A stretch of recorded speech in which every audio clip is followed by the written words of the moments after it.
Episode 7 की शुरुआत में हम देखते हैं कि सान मिस वाद के बारे में सोच रहा होता है, जिसमें मिस वाद उसे बताती है कि उसे हमेशा सान के सपने आया करते थे और उन सपनों में वो दोनों लवर के जैसे रहते थे। और फिर ताओ उस लड़की से उसके एंसेस्टर्स के बारे में पूछता है। और फिर जब वो लड़की अपने एंसेस्टर्स के बारे में बताती है तो उसे पता चलता है कि ये मिस वाद की फैमिली से बिलोंग करती है। उस लड़की की डेट ऑफ बर्थ और बर्थ टाइम भी वी से मैच कर रहा होता है। तभी वी सान को आवाज देता है, जिससे वो उस लड़के के ख्यालों से बाहर आ जाता है। सान इमोशनल होके सीधा वी को हक कर लेता है। नेक्स्ट सीन में हम देखते हैं कि सान किसी बात को लेकर अपसेट होता है और ये चीज चू भी समझ जाती है। सान को वातफा का कॉल आता है, लेकिन वी के वहाँ होने की वजह से वो उसका कॉल रिसीव नहीं करता। वी सान को गाल पर किस करके और उसे गुड बाय बोल के जॉब के लिए निकल जाता है। वी के वहाँ से निकलते ही सान भी वहाँ से चला जाता है और उसके पीछे पीछे जाती है चू। फिर हम देखते हैं कि सान आया होता है मिस वातफा से मिलने के लिए, वो भी ताओ के कहने पे, क्योंकि ताओ को मिस वातफा से कुछ सवाल पूछने थे।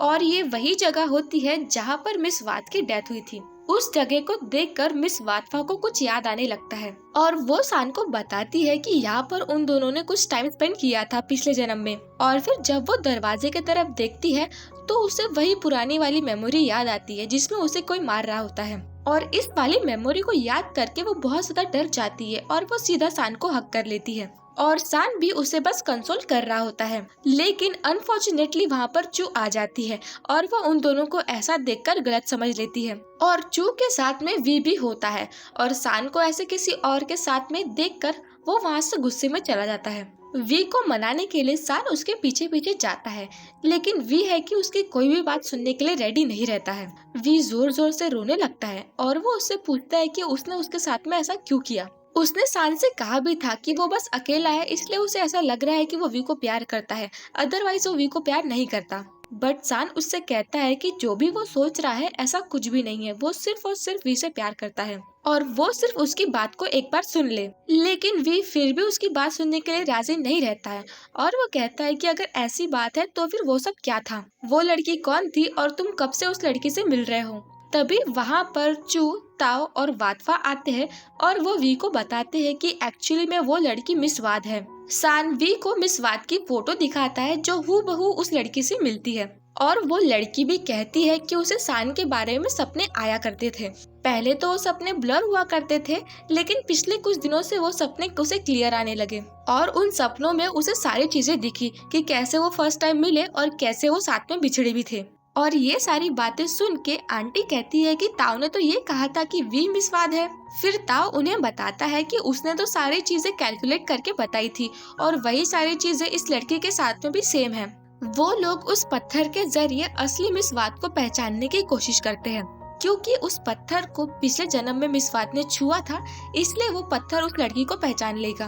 बट अनफॉर्चुनेटली वो पत्थर दोनों के टाइम पर चमकता है, जिससे हमें ये पता नहीं चल पाता है कि असली मिस वाद कौन है। फिर नेक्स्ट सीन में हम देखते हैं कि चू ताओ से पूछती है कि वो पत्थर दोनों के टाइम पर कैसे रिएक्ट कर सकता है। फिर ताओ उसे बताता है कि क्योंकि वो दोनों सेम बर्थडे डेट शेयर करते हैं, इस वजह से हो सकता है कि वो पत्थर दोनों के टाइम पे चमका हो। फिर चू उससे कहती है कि अगर ऐसी बात है तो उस लड़की को गांव वापस भेज दो और अब वी को ही मिस वाद समझकर दादाजी के साथ में रहने देते हैं, क्योंकि अब वो दोनों शादीशुदा है। बट ताऊ उसे बताता है कि हमें वो रिचुअल जल्दी से परफॉर्म करना है, अगर हमने वो रिचुअल सही इंसान के साथ परफॉर्म नहीं किया तो हो सकता है कि सान की मौत हो जाए। इस वजह से उनका असली मिस वाद को ढूंढना बहुत जरूरी है और ये सारी बातें वी वहाँ से सुन लेता है। नेक्स्ट सीन में हम देखते हैं कि वी अपना सामान पैक कर रहा होता है और फिर उसे सान दिखता है और वो सान को बताता है कि वो अपने अपार्टमेंट में वापस जा रहा है, क्योंकि अब मिस वाद उसकी लाइफ में आ चुकी है तो अब उसका उसके साथ में रहने का कोई मतलब नहीं बनता। बट सान उसे फिर भी रोकने की कोशिश करता है, लेकिन फिर वी उससे कहता है कि उस लड़की को तो सारी बातें याद आ चुकी है और मैं यहाँ पर, मुझे तो कुछ भी याद नहीं है। तो फिर ये चीज ऑब्वियस नहीं है कि वो मिस वाद है और मैं नहीं हूँ। मुझे ऐसा लग रहा था कि वो तुम्हें मुझसे चुरा कर लेके जाएगी, लेकिन असल बात तो ये है कि मैं तुम दोनों के बीच में आया हूँ। बट सान उससे रोते हुए कहता है कि प्लीज मुझे छोड़कर मत जाओ, मुझे नहीं पता कि कौन असली मिस वाद है, लेकिन मुझे तुम मेरे साथ में चाहिए, मैं तुम्हारे बगैर नहीं रह सकता। और वो ये कहते हुए रोते रोते उसे हक करता है। ये सारी बातें सुनकर वी तो सान के साथ रुकने के लिए तैयार हो जाता है, लेकिन अब भी उसके माइंड में वही बातें चल रही होती है, इसलिए वो रात भर रोता है। नेक्स्ट सीन में हम देखते हैं कि वी अभी भी उस बात को लेकर अपसेट होता है और वो शॉप में काम कर रहा होता है। बट तभी हम देखते हैं कि उससे मिस वाटफा मिलने के लिए आती है और वो वी से सान और उसके बीच के रिश्ते के बारे में पूछती है। फिर वी उसे बताता है कि उन दोनों के बीच में कुछ है। फिर मिस वाटफा उससे कहती है कि उसे सान के सपने आते थे। पहले तो उसे ऐसा लगता था कि वो एक पागल है जो एक ही इंसान के सपने देखती है, बट जब वो फर्स्ट टाइम सान से मिली तो उसे पता चला कि ये सब सपना नहीं है, सच है। सान पिछले 100 सालों से जिस लड़की का वेट कर रहा था वो लड़की मैं हूँ, इसलिए मैं चाहती हूँ कि तुम प्लीज मुझे सान वापस कर दो। अब मैं वापस आ गई हूँ तो मैं नहीं चाहती हूँ कि उसके 100 साल वेस्ट हो जाए। और अगर तुम सान से सच में प्यार करते हो तो तुम्हें पता होना चाहिए कि सान के लिए क्या सही है और क्या गलत है। वी के पास इन सारी बातों का कोई जवाब नहीं होता है और फिर फा ये सारी बातें कहकर वहाँ से चली जाती है। मिस फा के जाते ही वहाँ पर थर्ड भी आता है। फिर हम वी और थर्ड को साथ में बात करता हुआ देखते हैं, जिसमें थर्ड वी को इनवाइट करता है उसके दोस्त के हॉस्पिटल के प्रोग्राम के लिए और वो उससे ये भी कहता है कि तुम सान को भी साथ में ला सकते हो ताकि उसे अपन दोनों को लेकर कोई गलतफहमी ना हो। लेकिन तभी वी को डॉक्टर का कॉल आता है और वो सीधा दौड़ते भागते हुए जाता है हॉस्पिटल में। फिर हमें पता चलता है कि वी की दादी की तबीयत बहुत ज्यादा खराब है। फिलहाल तो उन्हें कुछ हुआ नहीं है, लेकिन जल्दी ही उन्हें कुछ हो सकता है। फिर डायरेक्ट हम नेक्स्ट सीन में देखते हैं कि वी उस पत्थर को चुराने के लिए आया होता है, क्योंकि उसे अपने दादी की जान बचानी होती है। उसने एक बार उस पत्थर को मांगने की कोशिश भी की थी सान से, ताकि वो अपनी दादी को बचा पाए, लेकिन सान ने उसे साफ साफ इनकार कर दिया था। इसलिए अब उसके पास यही एक आखिरी रास्ता है अपनी दादी को बचाने का। फिर हम देखते हैं कि वी ने उस पत्थर को चुरा लिया है। तभी सान और उसकी फैमिली भी घर पर आती है, लेकिन अचानक से सान को फिर से वही वाला दर्द फील होने लगता है और उसकी हालत बहुत ज्यादा कमजोर हो जाती है। ताओ जब सान की ऐसी हालत देखता है तो वो सीधा उस पत्थर को चेक करने के लिए जाता है। फिर उसे पता चलता है कि वो पत्थर चोरी हो चुका है और वही दूसरी तरफ हम वी को देखते हैं जो वहाँ से भाग रहा होता है। लेकिन तभी अचानक से उसे रास्ते में उसका दोस्त तोन मिलता है और वो उसे लेकर सीधा जाता है हॉस्पिटल में। फिर ताओ उन्हें बताता है कि देवी माँ का बर्थडे अभी पास में है, इसलिए सान अभी वीक हो रहा है और इस कंडीशन में वो पत्थर सान के पास में होना चाहिए था ताकि उसे कोई भी दर्द फील ना हो। और उस पत्थर के गायब होने की वजह से सान अभी कमजोर पड़ चुका है। इधर हम वी को देखते हैं जिसने वो पत्थर अपनी दादी को दे दिया होता है। फिर उसके दादी कहती है कि अच्छा तो फिर तुम इस पत्थर के बारे में बात कर रहे थे, बट ये पत्थर मुझे नहीं चाहिए। और वो उसे समझाती है कि एक ना एक दिन तो सभी को मरना है, इसलिए हमें ये चीज फेस करनी पड़ेगी।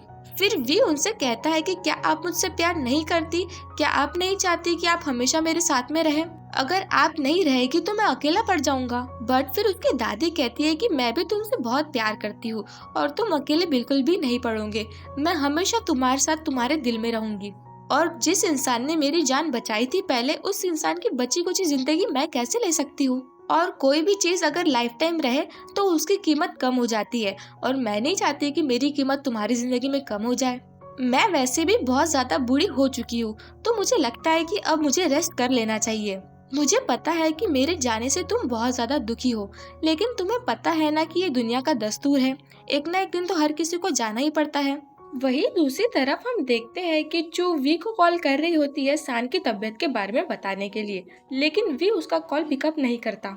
और इधर वी का दोस्त वी को समझा रहा होता है कि अभी तो तुम्हारी दादी ने उस पत्थर को लेने से मना कर दिया, तो फिर तुम उस पत्थर को वापस उसी जगह पे रख दो। वी टॉन के साथ में चोरी छुपे वो पत्थर वापस रखने के लिए आता है, लेकिन तभी दरवाजे से उसे उन लोगों की आवाज आती है, जिसमें वाटफा सबसे कह रही होती है कि हो सकता है कि वी ने ही वो पत्थर चुराया हो। वैसे भी उसके दादी की तबीयत खराब है, तो हो सकता है उसने अपनी दादी के लिए वो पत्थर लेके गया हो। मुझे नहीं लगता है कि हमें वी पर भरोसा करना चाहिए, लेकिन चू और उसकी फैमिली को उसके किसी भी बात पर भरोसा नहीं होता और वो उसे कहती है कि तुम फालतू की बातें मत करो, हमें वी पर पूरा भरोसा है, वो ऐसा कभी नहीं कर सकता। वो हमारे दादाजी से बहुत ज्यादा प्यार करता है, वो कभी भी हमें धोखा नहीं देगा। फिर वाटफा कहती है कि मैंने कुछ देर पहले ताऊ से बात की और उसके हिसाब से असली वाद होने के चांसेस मेरे ज्यादा है। और हो सकता है कि वी को रियलाइज हो गया हो कि वो असली वाद नहीं है, इसलिए वो यहाँ से पत्थर चुरा के भाग गया हो। वैसे भी हमें रिचुअल के लिए असली वाद की जरूरत है। अगर हमने गलती से भी गलत इंसान को चुना तो फिर सान की डेथ हो सकती है। बट फिर भी चू और उसकी फैमिली का भरोसा वी पर कायम रहता है कि वी हमारे साथ ऐसा नहीं कर सकता। तभी ये सारी बातें सुन के वी अंदर आता है और वो सबको बताता है कि उसी ने पत्थर लेके गया था और जो भी मिस वाद कह रही है वो सारी बातें सच है। वो पत्थर उसने अपनी दादी माँ को बचाने के लिए लेके गया था और उसे पता नहीं कि वो उस पत्थर को कैसे यूज करे, इसलिए उसने अभी वो पत्थर वापस लाके दिया है। उसे लगा था कि वो बिगैर किसी को पता चले उस पत्थर को वापस रख देगा। ये सारी बातें सुन के चू को अब भी भरोसा नहीं होता और वो कहती है कि प्लीज वी तुम झूठ मत बोलो। उधर अंकल कहते हैं कि तुम हमारे साथ में ऐसा कैसे कर सकते हो, हमने तुम पर इतना भरोसा किया, तुम्हें बिल्कुल अपने फैमिली मेंबर जितना प्यार किया, फिर भी तुमने हमें धोखा दिया। क्या इतने दिनों तक जो भी तुम हमारे साथ में थे वो सिर्फ उस पत्थर के लिए थे? फिर वे कहता है कि हाँ, बल्कि जिस दिन उसे चाकू लगा था वो पत्थर को प्रोटेक्ट करते हुए नहीं बल्कि पत्थर को चुराते हुए लगा था। जब उसने उस पत्थर को चुराया था तब सुचात ने उसके हाथ से ले लिया था। ये सारी बातें सुनकर आंटी को भी बहुत ज्यादा बुरा लगता है और वो कहती है कि तुम हमारे साथ में ऐसा कैसे कर सकते हो, जो भी हमने तुमसे प्यार किया तुमने उसका ये सिला दिया। सान वी से कुछ कहने के लिए खड़ा होता है। वाटफा और अंकल सान की मदद करते हैं लेकिन वो दोनों की मदद लेने से इनकार कर देता है। बट वो बहुत ज्यादा वीक होने के कारण वो जल्दी ही गिरने लगता है, लेकिन वी उसे बचा लेता है। वी सान को गुड बाय कहता है और वो उसे उसका पत्थर और साथ में उसकी दी हुई रिंग भी वापस करता है और कहता है कि अब असली मिस वाद आ गई है तो ये रिंग उसके पास ही होनी चाहिए। और ये कह के वो वहाँ से चला जाता है। बेचारा सान इतना ज्यादा कमजोर होता है कि वो वी को आवाज देते देते ही गिर जाता है। सान को कितना ज्यादा वी के लिए बुरा लग रहा है हम उसके चेहरे पर साफ साफ देख पाते हैं। टॉन वी के पीछे पीछे जाता है और वो वी से कहता है कि तुम्हें पता है कि तुमने क्या कहा, तुम तो ऐसी बातें कर रहे थे जैसे कि तुम सान से बिल्कुल भी प्यार नहीं करते। फिर वी कहता है कि मैं इतना बुरा हूँ कि किसी को भी मुझसे प्यार करने का हक नहीं है और ना ही मुझे किसी से प्यार करने का हक है। मैंने तो सिर्फ सान को यूज किया उस पत्थर के लिए। मेरे जैसा इंसान प्यार को डिजर्व नहीं करता है। सान किसी और के साथ में खुश रहेगा, मेरे लिए वही काफी है। एटलीस्ट वो जिंदा तो रहेगा क्योंकि मिस वाद ही उसकी लाइफ बचा सकती है, ना कि मैं। मेरी दादी मर रही है, मैं नहीं चाहता कि मेरी दादी के साथ साथ सान भी मुझसे छीन जाए और उसे भी कुछ हो जाए, इसलिए यही अच्छा होगा कि वो मुझसे दूर रहे। ताओ उस पत्थर के साथ में सान के ऊपर कुछ रिचुअल्स करता है जिससे वो सुबह तक ठीक हो जाता है और मॉर्निंग में उठे बरोबर सबसे पहले वो वी से मिलने की तैयारी करता है। लेकिन मिस वाद उससे कहती है कि आपने सुना नहीं कि उसने पत्थर चुराने की कोशिश की थी, फिर भी आप उससे मिलना चाहते हैं। फिर सान उससे कहता है कि मुझे पता है कि उसने पत्थर चुराने की कोशिश की थी, लेकिन इन सब के पीछे जरूर कोई रीजन होगा। फिर चूबी सान से कहती है कि मैं भी आपके साथ में वी को ढूंढने के लिए आऊंगी और फिर वो दोनों वी को ढूंढने के लिए निकल जाते हैं। वो दोनों सीधा जाते हैं टॉन के पास वी के बारे में पूछने के लिए, बट टॉन कहता है कि वी ने मुझे उसके बारे में बताने से मना किया है और उसके अपने रीजंस थे ये सारी चीजें करने के पीछे, और हो सके तो जितना आप उससे दूर रहेंगे उतना अच्छा होगा, उसके लिए भी ज्यादा मुश्किल नहीं होगी और ये चीज आप दोनों की भलाई के लिए है। और फिर ये सब कह के वो वहाँ से चला जाता है। और इधर हम देखते हैं कि वी एक्चुअली में थर्ड के घर पे होता है और वो थर्ड से थैंक यू कहता है क्योंकि उसने उसके दादी को किसी और हॉस्पिटल में शिफ्ट कर दिया और साथ ही साथ उसके घर में उसे रहने के लिए जगह भी दी। बट थर्ड उससे कहता है कि तुम्हारी सान से लड़ाई हुई है क्या? बट वी कोई भी बात बताने की हालत में नहीं होता है, इसलिए फिर थर्ड उससे कहता है कि अच्छा ठीक है, तुम अभी मुझे मत बताओ, लेकिन जब तुम्हें लगे कि बताना चाहिए तो फिर तुम मुझे बता सकते हो, फिर मैं सान को तुमसे बात करने के लिए ला लूंगा। फिर वी थर्ड को बताता है कि एक्चुअली में अब सान और उसके बीच में कुछ भी नहीं बचा है और ये सब कह के वो बहुत ज्यादा अपसेट होता है और ऑलमोस्ट रोने पे आ जाता है। और वही दूसरी तरफ सान वी के साथ बिताए हुए मोमेंट्स को याद करने लगता है कि कैसे वो वी को वीडियो गेम्स खेलते टाइम डिस्टर्ब किया करता था और कैसे उसे उसके ऊपर वो परफ्यूम बहुत अच्छा लगता था। वी के साथ की सारी बातें याद करके सान बहुत ज्यादा टूट जाता है और वो रोने लगता है। तभी सान के कमरे में चू आती है और वो उसे बताती है कि वो वी की दादी से मिलने के लिए गई थी, लेकिन वी की दादी का ट्रांसफर किसी और हॉस्पिटल में हो गया है और वो किस हॉस्पिटल में गई है इसके बारे में वो लोग कोई इन्फॉर्मेशन नहीं दे रहे हैं। ये सारी बातें सुन के सान समझ जाता है कि ऐसा सिर्फ एक ही इंसान कर सकता है, यानी कि थर्ड। सान जाता है सीधा थर्ड से मिलने के लिए और वो उससे कहता है कि उसे वी से मिलना है, लेकिन थर्ड उसे साफ साफ मना कर देता है और कहता है कि वी तुमसे मिलना नहीं चाहता है। बट सान उसकी कोई भी बात को नहीं सुनता और वो सीधा उससे झगड़ा करने लगता है। लेकिन तभी वहाँ पर मिस वाटफा आती है और वो सान को रोकती है। और मिस वाटफा को सान के साथ ऐसे देखकर थर्ड समझ जाता है कि इन दोनों के बीच में जरूर कुछ चल रहा है और वो सीधा सान को एक मुक्का मारता है और वो सान से कहता है कि तुम वी पर चीट कर रहे थे, इसी वजह से वी तुम्हें छोड़कर आया है ना? मैंने तुमसे कहा था ना कि तुम वी को हर्ट मत करना, लेकिन देखा तुमने यही कर दिया। तुम्हें पता है तुम्हारे लिए रात भर वी रोता रहा और मैं बस दरवाजे के बाहर उसकी आवाज सुनता रहा और कुछ कर भी नहीं पाया। तुम्हें पता है तुम्हारी इन सब चीजों की वजह से वी को कितनी ज्यादा तकलीफ हुई है। बट फिर मिस वाटफा कहती है कि सान के इस चीज में कोई भी गलती नहीं है। मिस वाटफा को अच्छे से देखने के बाद थर्ड को याद आता है कि ये वही लड़की थी जो उस दिन वी को मिलने के लिए आई थी। और वो कहता है कि तुम वही हो ना जो उस दिन वी से मिलने के लिए आई थी। जब से तुम उससे मिली हो तब से वो बहुत ज्यादा अपसेट है। तुम दोनों ने वी के साथ में अच्छा नहीं किया। और वो ये सारी चीजें कहकर वहाँ से चला जाता है। फिर हम देखते हैं कि सान उन्हीं सारी चीजों के बारे में सोच रहा होता है, तभी चू रोते हुए उसके पास आती है। सान उसे रोता हुआ देखकर कहता है कि चोट तो आखिर मुझे लगी है ना, लेकिन तुम क्यों रो रही हो? और वो उसे चुप कराने की कोशिश करता है। फिर चू से बताती है कि वो बहुत ज्यादा फ्रस्ट्रेटेड है क्योंकि वो अपने दादाजी की मदद नहीं कर पा रही है और वो ये भी समझती है कि अभी दादाजी कितनी बड़ी मुश्किल में हैं। वो असली मिस वाट को पहचान नहीं पा रहे हैं और ये सिचुएशन ऐसी है कि किसी को भी कुछ भी समझ में नहीं आ रहा है। फिर सान कहता है कि हाँ मैं समझता हूँ, तुम बस टेंशन मत लो और मैंने सोच लिया है कि मुझे क्या करना है। नेक्स्ट सीन में हम देखते हैं कि सान मिस वाटफा को उसके घर पे उसे मिलने के लिए बुलाता है और वो उससे कहता है कि मुझे तुमसे कुछ बात करनी है और वो सीधा अपने घुटनों के बल जाकर उससे माफी मांगता है। मिस वाटफा कहती है कि आपको माफी मांगने की कोई जरूरत नहीं है, मुझे पता है कि मिसअंडरस्टैंडिंग हो गई थी, लेकिन अब तो क्लियर है ना कि मैं मिस वाद हूँ।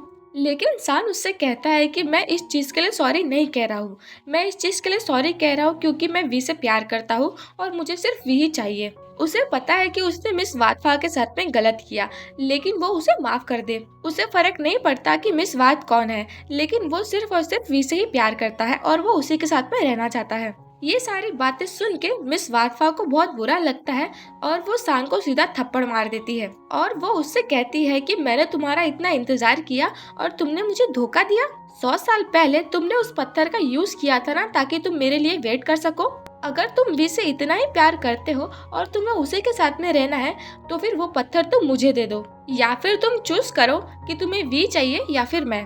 और वही दूसरी तरफ हम ये देखते हैं कि ताओ मंदिर में आता है और भरी बरसात और लीकेज होने के कारण हमें ऐसा लगता है कि फिर से उनका भगवान रो रहा है। और इधर सान वो पत्थर मिस वाटफा को दे देता है। मिस वाटफा एक बार फिर से सान से पूछती है कि क्या तुम सच में ये पत्थर मुझे देना चाहते हो, और सान इसका हाँ में जवाब देता है। मिस वाटफा के जाने के बाद हम देखते हैं कि उस पत्थर के जाने की वजह से सान फिर से कमजोर पड़ गया है और वो बेहोश पड़ा होता है। और इसी के साथ हमारा ये एपिसोड खत्म होता है। आइए मिलते हैं अगले एपिसोड में।